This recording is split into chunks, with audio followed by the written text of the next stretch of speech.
This podcast episode is brought to you by the Canine Cooperative, an exclusive community of dog owners where you can find me live every Monday night at 6:30 p.m. to talk all things dogs. Find us online at vermontdogboardingandbehavior.com/cooperative. Enjoy the show.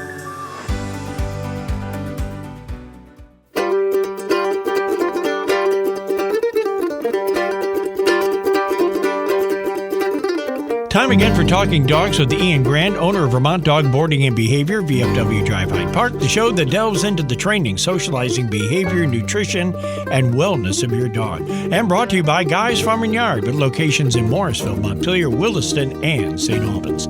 And we're back with the trainer, Ian Grant, and this week the topic is eye contact and avoidance. I mean, are you talking about avoiding eye contact with your dog? Or Let me paint you a picture here that might help explain it for you. I had a client come in recently whose dog is reactive when it sees other dogs. Barks, not necessarily like a full-fledged lunge, but would kind of, itch forward a little bit, bit by bit. And when we were out in the yard, we were on the driveway and I had some dogs inside the fence, and the dog would bark, and then she would give the dog a command to look her in the eye instead of looking at the dogs. And when I asked her why she did this, she said, so my dog doesn't, lunge and focus on the other dogs. And I asked her, though, but when does the dog ever get to accept looking at these other dogs and learn that that's actually not wanted?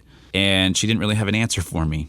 And this is where this comes in, is that sometimes when we create this eye contact, look at me type of behavior, it never allows our dogs to accept the environment that they're in, because we're creating this avoidance, in my opinion. So basically what we're saying is to the dog, just look at me, just stare at me, don't look at them. There's nothing to worry about.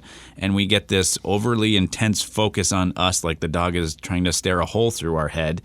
Meanwhile, they keep looking back at the dogs like, but I'm really concerned about what's going on over there. Yeah. And so that's where that eye contact comes in that creates some avoidance. We never get that acceptance. Now, that's the way you parent when you're parenting your kids. When you want their attention, say, look at me, look at me. Yes. Well, parenting and training dogs is not the same thing. No, you're talking about two completely different species. Yeah, well, it sounds like to them that you can train a dog and discipline a dog the same as you discipline your kids. Yeah, and, in this situation, instead of being so close to the dogs, I told her, I said, let's back up. Let's create a little bit more distance from the stimulation to see where your dog can handle looking at those dogs and not, worry about it and not focus so much on the dogs or staring a hole through your head, looking at you. And so we did that a little bit. We actually got the dog to calm down, to start to relax a little bit, and then we moved about 10 feet closer. We waited for the same process to happen.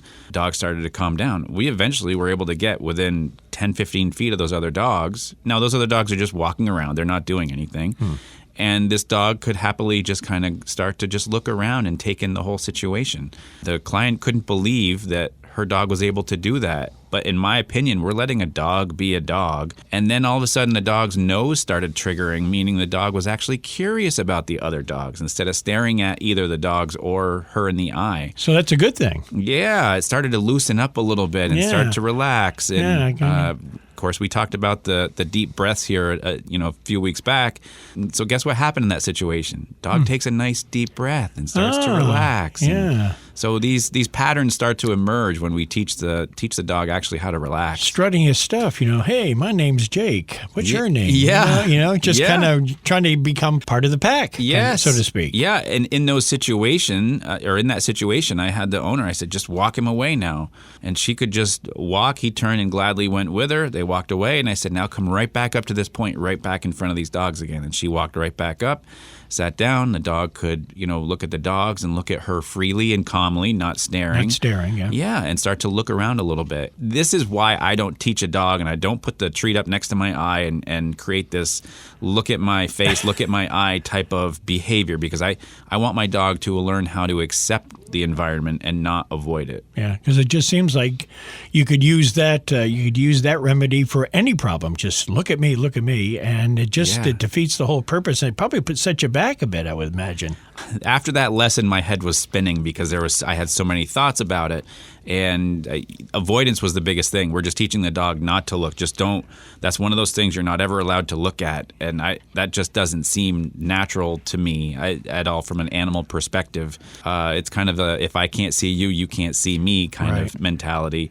And like you said earlier, we're working with dogs, not kids here. Right. And we have to honor that. Right. So you got to keep the training process going. You don't want to just cut it short by just, avoiding the situation by looking at you. So yeah, because that creates the avoidance, and then they treat the avoidance with treats. And the snowball starts flowing. It does. Back with our question from the doggy bag in just a moment here on Talking Dogs. Are you looking for a way to save money on dog training? Look no further. The Canine Cooperative is my exclusive community of dog owners that are learning about leash handling, body language, and the building blocks of dog psychology. Join today and use coupon code SAVE50 at checkout and get 50% off your first month. For less than $10, you can start training your dog today to get the results you've always wanted. This offer is only available for a limited time, so don't wait. Click on the SAVE50 link in the show notes to end the struggle of dealing with unwanted behaviors. Don't forget to tell your friends and family about this amazing deal. Thanks for listening and happy training. Back to Talking Dogs with Ian Grant from Vermont Dog Boarding and Behavior, VFW Drive Hyde Park. Check out his website at vermontdogboardingandbehavior.com. And our question this morning, Ian, is my dog barks at everything and the hair on his back stands up. Is he aggressive? Well, he's certainly excited, that's for sure. So, but excited and aggressive, those are two different things, aren't yes. they? Ding, ding, ding, ding. That's another right answer. Oh, man, I'll tell you, I am a trainer in training. Yes, you are. I will tell you this. The dog is not aggressive, but he is sensitive. And to me, when I hear a dog barks at everything, there's a sensitivity level, meaning this dog it's either patrolling, looking out windows all the time, or it's constantly listening for things all the time. And then that becomes the negative pattern that happens day after day after day. Becomes the trigger. It does. And so often when I go into somebody's house and a car drives by just randomly and the dog barks, that pattern starts to set in motion because we also haven't created rules and boundaries that says, look, if you hear a car go by, there's a road outside. You're going to hear this for the rest of your life. Yeah. And we don't need to hear your alarm or your concern about it. I understand your concern, but we don't need to hear it. And that goes back to us talking about create the environment that you want and don't become a part of the environment. So we have to teach the dog actually what we expect. Yeah, because it seems like it's either a lack of training or a lack of consistent training. So maybe you're working with them, but as we know, if you don't work with them on a regular basis, nothing's going to be accomplished. Yeah, the other part of this too is that in my experience, when I hear that dogs bark at everything, I also find that they're not getting enough exercise. They're not getting walked enough. They're not getting that proper structured walk from their owner. And sometimes we have to just kind of kick that up a couple levels to make sure that they're getting a little bit more tired. So those sounds they're not going to trigger the dog as easily. Could be a lack of attention too? No, we should. I don't think we've done a show on attention. Well, there we go. We are just coming up with topics left and right here. Yeah, I'm going to write that one down because that's a big myth with it. But so I would say for right now, no, without getting too deep into it. Okay. But it's more just a sensitivity issue. Stay tuned for a future show on that very topic. He's writing it down now, matter of fact.